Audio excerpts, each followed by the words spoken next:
Good day, everyone. Welcome to Real Conservative Headline News. I'm your host, Nathaniel Rajkumar. Starting off locally in Trinidad and Tobago, some good news for a change.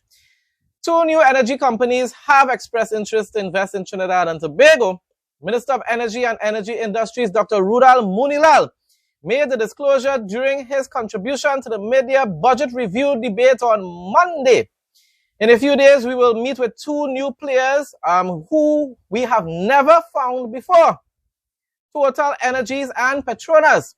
They are two global giants in this field, and in a few days we will meet to have some discussions as well. I hope it's just not just about discussions and that investment will take place.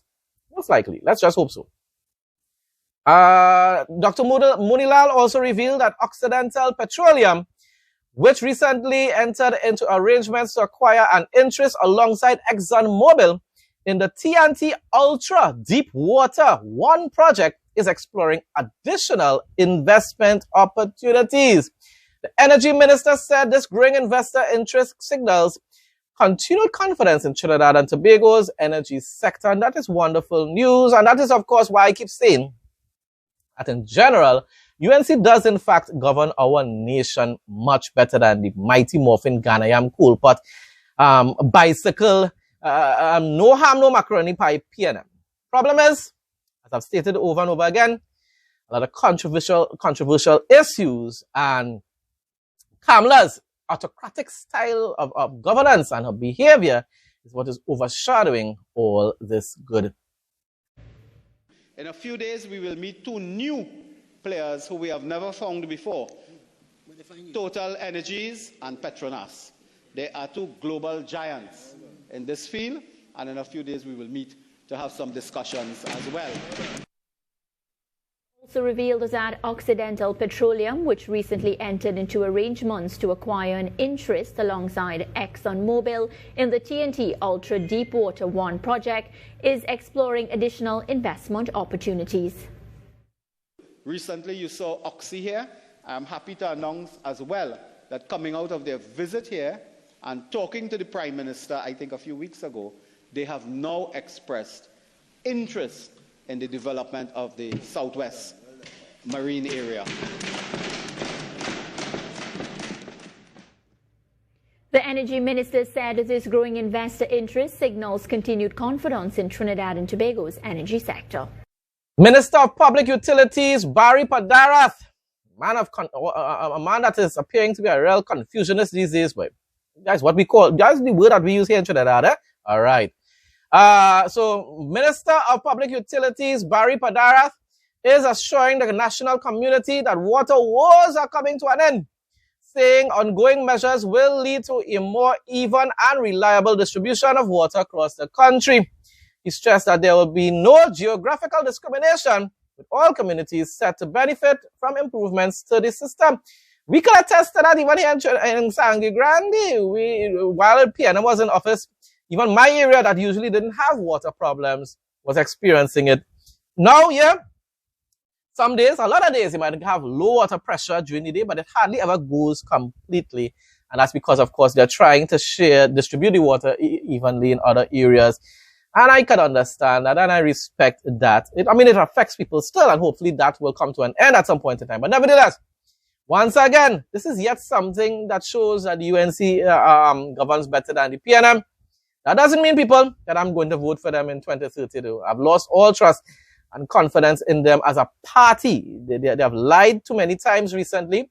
They've broken my trust and the trust of many other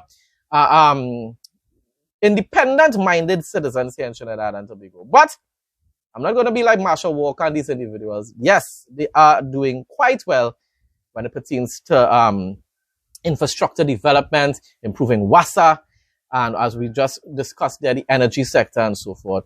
So this is good news.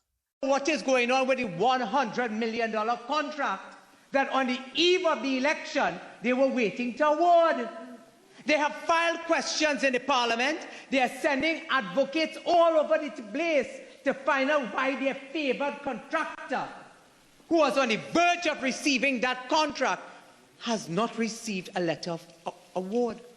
Mr. Speaker, the geographical discrimination, they saw it fit for a $100 million program for select communities in the north of Trinidad, while South, Central, and East and the far southwestern peninsula continue to suffer, if not for weeks, but for months on end for water in this country.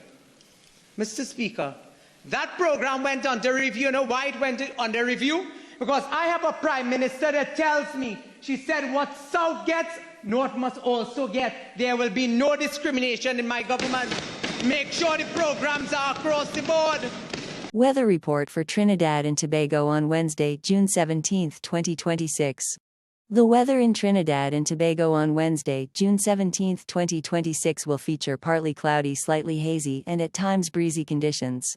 The temperature is expected to reach a maximum of 30 degrees Celsius to 32 degrees Celsius, with a felt heat index climbing to 34 degrees Celsius.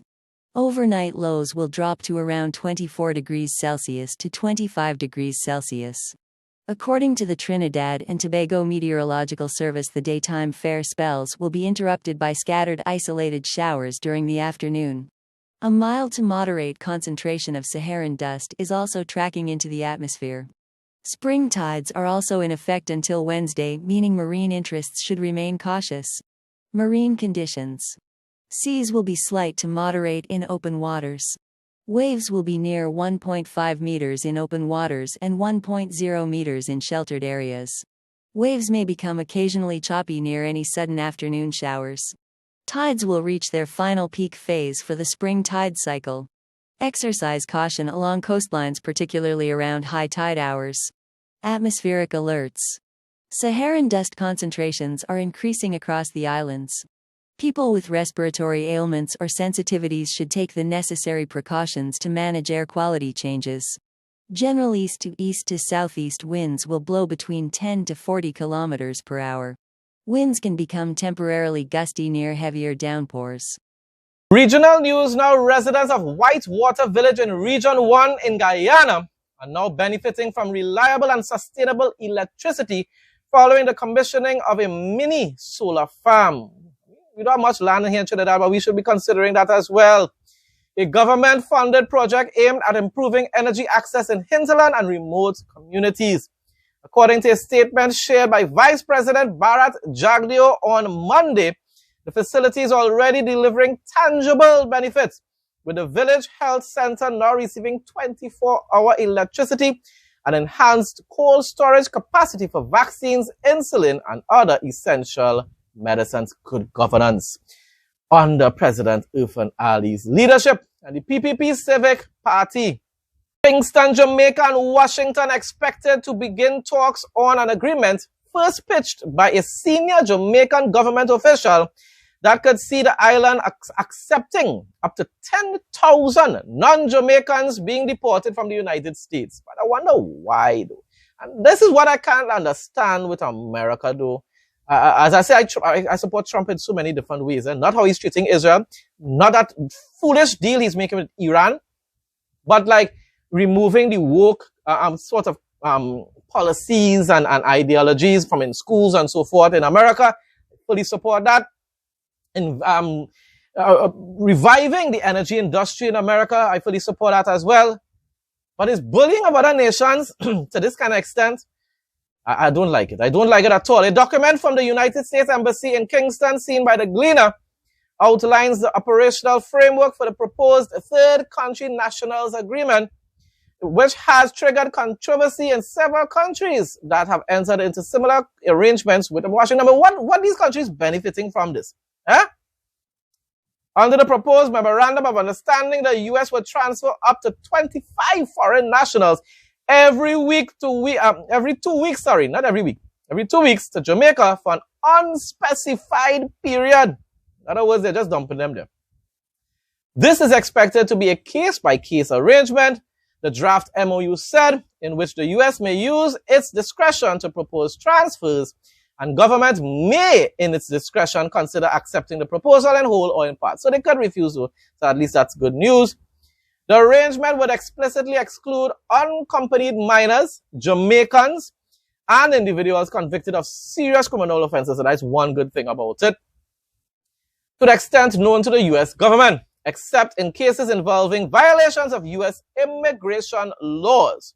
Prior to any transfer, each proposed deportee's biographical, medical, and criminal documentation, to the extent available and permitted by law, is to be provided to the Dr. Andrew Holness government-led government. And of course, that is very important as well. But once again, to me, boy, I just find that looking as though America just bullying these small islands. And I wasn't really that concerned about it a few months ago. But now, especially, I see how Trump is trying to play king over Israel. This man is definitely a bully in so many different ways. Work is underway on a major summer refurbishment program at 13 primary schools in Barbados. And of course, that's good news. And once again, it shows that Prime Minister Mia Mottley, even though she's a globalist, is doing her job. And maybe that's why Barbadians continue to vote for her and give her landslide victories in her country. Director of the Education Technical Management Unit, Wayne Baker, said students and staff can expect upgraded facilities when classes resume in September, including new ceilings, repaired windows, heat-reducing roofing, and fresh paints aimed at enhancing their learning environment. I do believe it's high time in this day and age. I know it might cost a lot of money, though. All schools should have air conditions in it, people. Whether it's Trinidad, whether it's Barbados, or in Jamaica, throughout the Caribbean. We are living in the tropics. When hot sun, heat reducing. You have hot sun. Even the fan blowing hot breeze. You need air conditioner in those schools. It's gonna benefit students in so many different ways, hygiene-wise, and also, you wouldn't be distracted by the heat.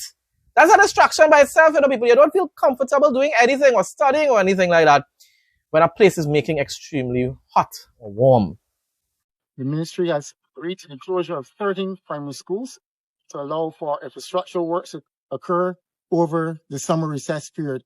This will ensure that when students and staff return in September, they are coming back into improved infrastructural conditions and schools that are fit for purpose. For example, at Granny Prescott Primary School, we are changing out the old 10-test ceilings in the hall, classrooms, and corridors, and replacing it with PVC board ceilings.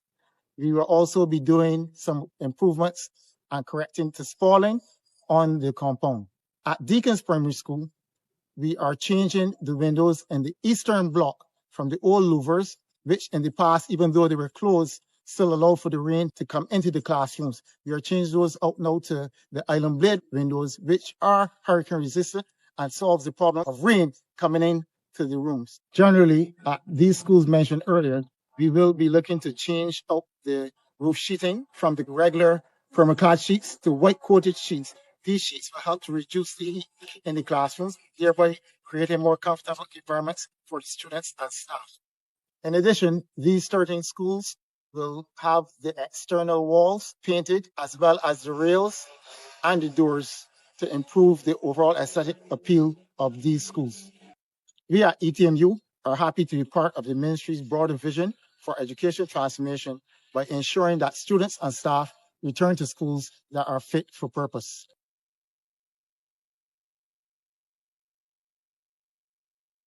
International news now. The Trump administration is moving major education department responsibilities to other federal agencies. And that, of course, is one of the policies that I support. Yes, because a lot of woke ideologies were being forced upon the American children, the youths in America, because of the Democrats and the far-left radicals in this education department.